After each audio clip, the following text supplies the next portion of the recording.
आदरणीय मेरे प्रिय दोस्तों और भक्तों, आज आपके समक्ष रावण राज के पतन के लिए देवताओं की क्या योजना थी, इसके बारे में वृतांत लेकर हाजिर हुआ हूँ।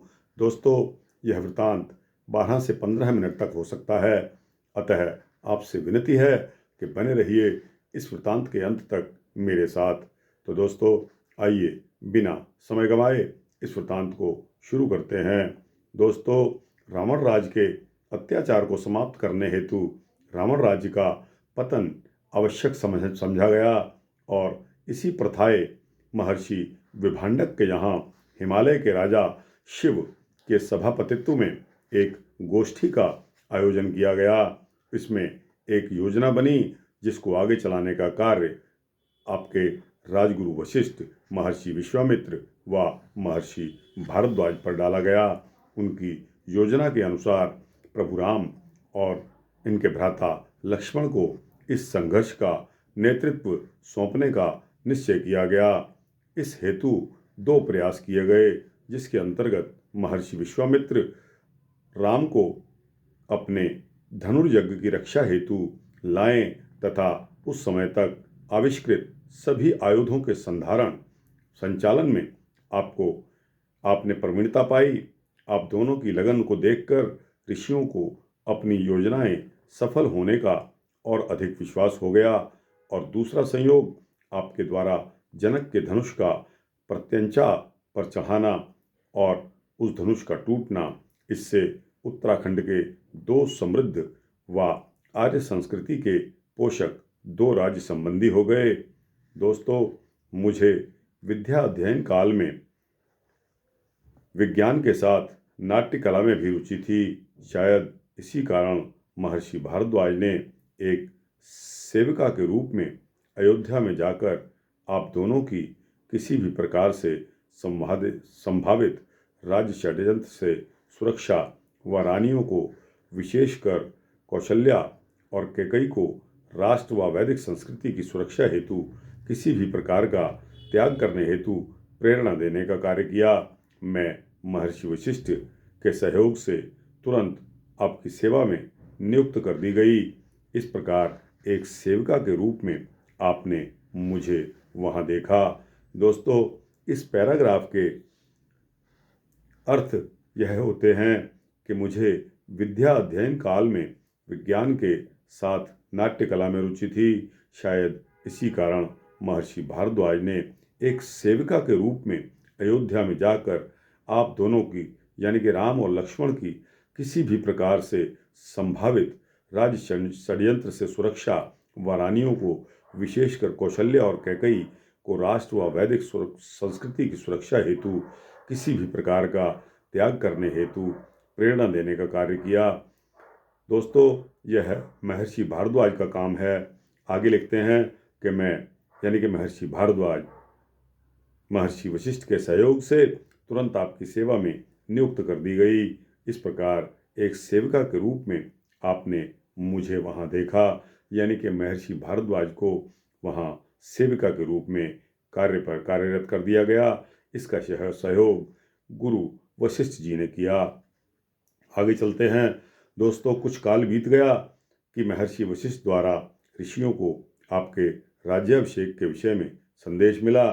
ऋषियों को अपनी योजना खटाई में पड़ती दिखाई दी। उनका विचार था कि यदि आप राजा रूप में स्थापित हो गए, यानी कि प्रभु राम ने अगर अपने राजकाज में उनका स्थापन हो जाता है, तब आपका सारा ध्यान अयोध्या के राज्य के विकास और प्रबंध में लग जाएगा। दूसरे किसी भी राजा में ऋषि लोग इतनी शक्ति नहीं देखते थे जो कि रावण से सीधे युद्ध में विजय पाने या टक्कर लेने का साहस करे। इसलिए ऋषियों का निर्णय हुआ कि राम को राज्य भोग के स्थान पर वन में प्रस्थान कराया जाए। इसके 2 प्रयोजन थे। पहला तो सब आपकी संवेदनशीलता से परिचित थे, इसलिए जब आप सभी स्थानों पर राक्षसों का अत्याचार देखेंगे, तब आप स्वयं उसके विनाश के लिए प्रेरित हो जाएंगे तथा उनका विनाश कर देंगे। दूसरे, विभिन्न आश्रमों के शिष्यों में जो विभिन्न राज्यों के राजकुमार भी हैं। उन सभी में आप पुनः वैदिक संस्कृति की स्थापना, राक्षसों से टक्कर लेने की भावना व क्षमता का विकास करेंगे। इसके साथ ही सभी आश्रमों में आत्मसुरक्षा की भावना जागेगी। जो झूठे ब्रह्मत्व के भ्रम में फंसे आत्मरक्षा के लिए भी शस्त्र उठाने से परहेज समझते हैं। यद्यपि यह आपके सुख सुविधा की दृष्टि से कोई सुखद निर्णय नहीं था, परंतु वर्षों से पीड़ित ऋषियों ने आपके वन प्रस्थान का निर्णय लिया।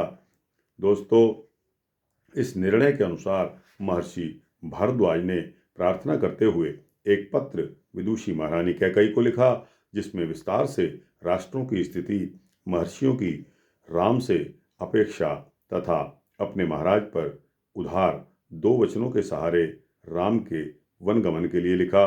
पहले तो पत्र पढ़कर कैकेयी हतप्रभ रह गई। अपने को निर्णय कर पाने में अक्षम पाते हुए निश्चल एक स्थान पर जाकर बैठ गई। महल में रहते हुए मैं तीनों रानियों की विश्वास पात्र हो चुकी थी। यानी कि महर्षि भारद्वाज जो रूप बदलकर वहाँ सेविका के रूप में काम कर रहे थे, वो लिखते हैं कि महल में रहते हुए मैं तीनों रानियों की विश्वास पात्र बन चुकी थी। मुझे महर्षि द्वारा सौंपा गया गुप्तचर का कार्य संपन्न करना था, क्योंकि महर्षि भारद्वाज ने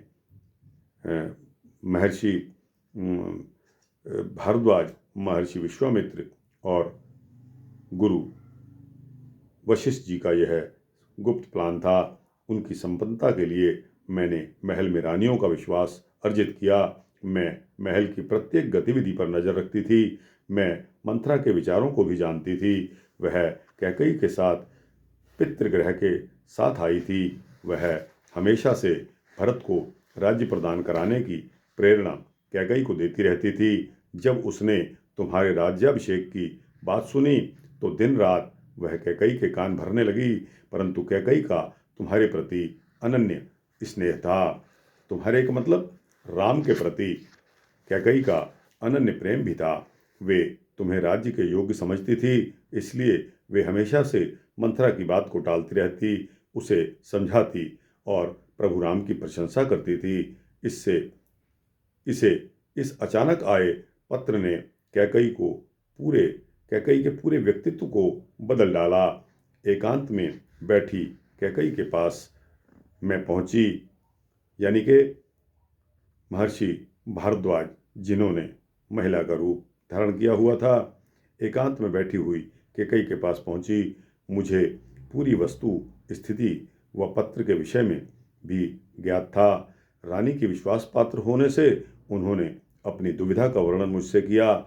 उस पत्र पर क्रियान्वयन करने का अर्थ था युगों तक अपने को लांछित करना, वर्तमान में अन्य रानियों, राज्य की प्रजा व राजा के हाथों अपमान सहना, दूसरी ओर रानी के राष्ट्र के प्रति कर्तव्य का पालन, वैदिक संस्कृति की पुनर्स्थापना, ऋषियों महर्षियों के कष्ट का निवारण व उनकी परोक्ष आज्ञा का उल्लंघन करना था। मैंने उन्हें कर्तव्यवाद की ओर प्रेरित किया, मान अपमान की क्षणभंगुरता के विषय में समझाया तथा यह भी बताया कि आदि से लोकमत किसी भी घटना के 2 पक्षों में बंटकर दोनों पक्षों के हिमायती बन जाते हैं।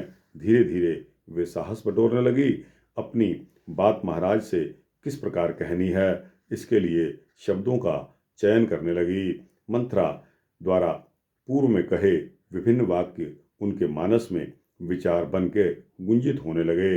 अंत में उन्होंने महर्षि भारद्वाज के पत्र की बात मानने तुम्हें वन में भेजने का निर्णय कर लिया।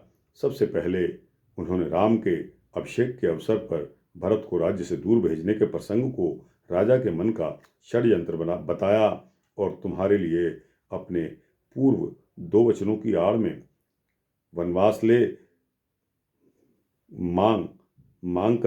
की मांग तथा दूसरे वचन से भारत को राज्याभिषेक की मांग पहले वचन की पुष्टि में कर डाली। वे ये तो जानती ही थी कि यदि राम वन को जाते हैं तो लक्ष्मण उनके साथ ही जाएंगे।